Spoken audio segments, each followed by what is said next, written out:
All right, so today we're going to try to tackle something that always seems to cause a lot of confusion. Yeah, Left versus right in American politics. it's a big one. Yeah, and, we hear these terms all the time, but honestly, what do they even mean? Right? Like, if they always meant the same thing. Well, that's a great question, and that's what we're going to try to unpack in this deep dive. Yeah. So, to help us kind of make sense of this whole thing, Yeah. we thought it might be fun to think of it like a play. Oh, I like that. Yeah, so imagine different acts and different characters. Oh, political drama. Exactly. I'm in. So our first act is going to take us all the way back to the early years of America, like before the Civil War. Okay. So picture like a bustling town square, Yeah. right? And you've got your main characters, the Democrats. Okay. Now, these are like the established folks, the ones who already own land and farms. The OGs. Exactly. They're all about individual freedom and keeping the government small. Small government is best. Right? They're like, we built this town and we don't need a bunch of rules telling us what to do. Yeah, they were really big on those Jeffersonian ideals. You know, limited government, individual liberty, states' rights. Right. So then you've got these new kids in town, the Republicans, Here we go. and they're all about progress, pushing for things like westward expansion, building up industries. The movers and the shakers? Exactly. But here's the real shocker. What's that? They were also the ones fighting to end slavery. Oh, yeah, that's a big one. It's kind of wild to think about, right? Yeah.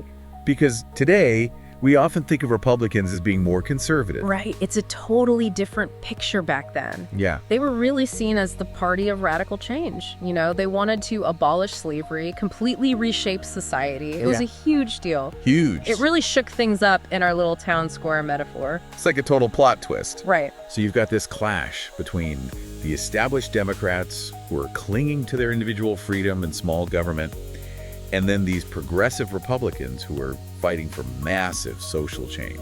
Yeah. And all of this tension Oh, boy. leads to a major conflict, the Civil War. And that's when things really get interesting. Yeah, so our town square is literally and figuratively torn apart. Absolutely. It's a turning point in the story, you know? Yeah, it really sets the stage for everything that comes after. For sure. So the war ends and we move into Act 2. Okay. And this is the post-Civil War era through the early 20th century. Gotcha. The town square is rebuilding and the Republicans are now in charge.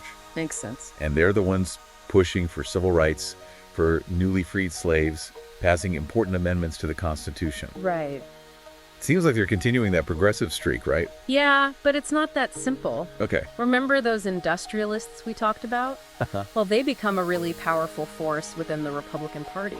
And they're more concerned with business and making money than they are with continuing social reforms. Oh, so it's like there's a shift happening within the party itself. Exactly. There's this tension building and it starts to change their focus. Okay, so it's like a whole new set of characters is emerging in our play. Right. And while this is happening down south, the Democrats are solidifying their opposition to these changes. Oh, really? Yeah, they're not happy about the expansion of federal power, and they're becoming more and more resistant to social progress. Okay, so this is where we start to see that regional divide, right? With the South becoming like a stronghold for the Democrats. It's like cracks are starting to form in our town square, you know, separating people based on their beliefs and where they live. Wow, so interesting. And I'm guessing these cracks only deepen as we move into the next act of our story. Oh, you better believe it. Oh boy. Yeah, things are about to get really, really interesting. Buckle up, everybody. That's right.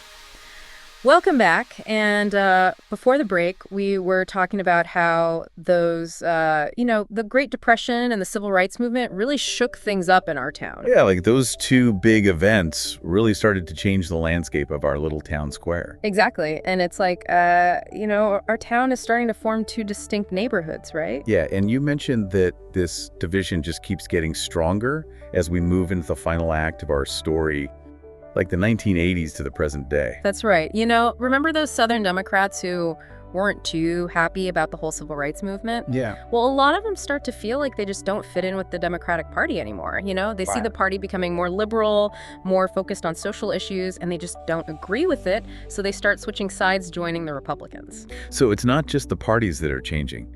It's the people in our town square moving from one neighborhood to the other. Exactly. And this is really what helps to solidify the solid South for the Republicans. Solid South. Yeah, meaning the South becomes like a reliable voting bloc for them. Okay, but it's not just the South, right? No. It feels like the whole country is becoming more divided. Like, those two neighborhoods in our town are just growing further and further apart. You're absolutely right. And there are a few things that really contribute to this. Like what? Well, one is the way we get our news and information Okay. with cable news. And then the internet and social media people can choose to only get their news from sources that already agree with them, you know? So it's like they're only talking to people in their own neighborhood and never even visiting the other side of town. Exactly. It creates these echo chambers where everyone just reinforces each other's opinions, and it makes it really hard to have productive conversations. Yeah, and to like find common ground. Right, because people are less exposed to different viewpoints, so they're less likely to change their minds. Plus, you've got those, politicians and media figures who are really good at playing to those divisions. Oh, yeah, they know how to get people fired up and Yeah. make them feel like the other side is the enemy. It's like you're building walls between those two neighborhoods, you know? Making it even harder for people to cross over. Exactly, and this leads to a lot of gridlock and frustration in our town square. You know, it becomes harder to get things done because everyone's so busy fighting with each other.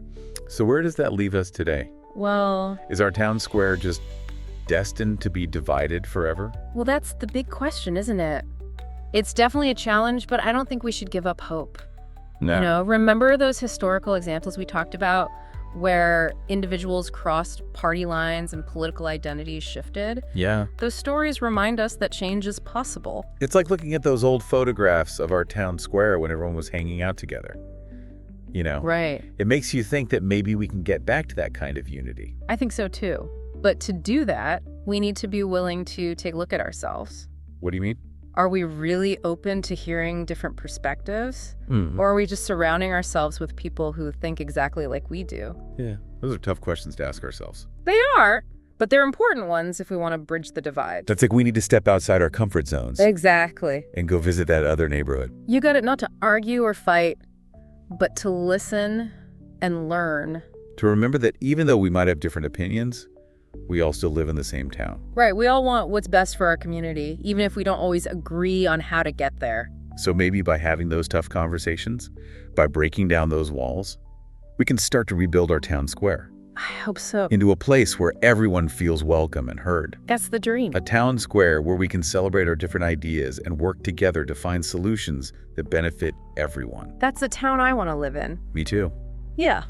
So we've spent this deep dive looking at the history of left and right in America. And it's like watching our town square go from, everybody kind of getting along to like two separate neighborhoods with completely different ways of life.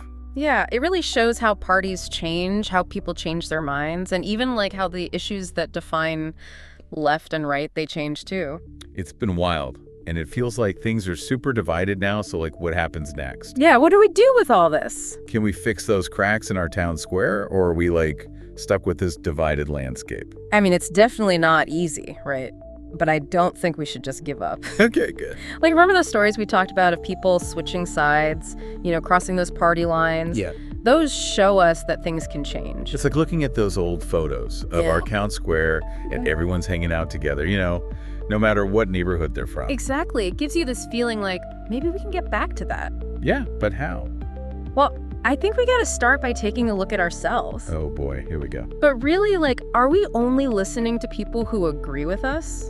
You mean like staying in our own neighborhood? Yeah, and are we quick to write off anyone who disagrees with us as the enemy? That's tough. But yeah, I think we all do that sometimes. We do, and it's these kinds of questions that we have to ask ourselves if we want to bridge the divide. It's like stepping outside our comfort zone. Right. And actually going into that other neighborhood. Exactly. And not to fight or anything. Right. But to just listen and learn. And to remember that even though we might disagree on things, we'll still live in the same town. Yeah, we all want what's best for our community, even if we don't agree on how to get there. So maybe by having those tough conversations, and breaking down those walls, maybe we can rebuild our town square I like that. into a place where everyone feels welcome and heard. That's a beautiful thought. Yeah, like a place where we celebrate our different ideas and, work together to find solutions that help everyone. That's the kind of town I want to live in. Me too. And, to our listeners, as you go out there and navigate this crazy world of politics, remember what we talked about today. Keep asking questions, keep learning, and keep talking to each other because the future of our metaphorical town square depends on it. Well said. That's a great way to wrap things up. Thanks for joining us on this deep dive. Absolutely. This was fun. Yeah, we'll see you next time.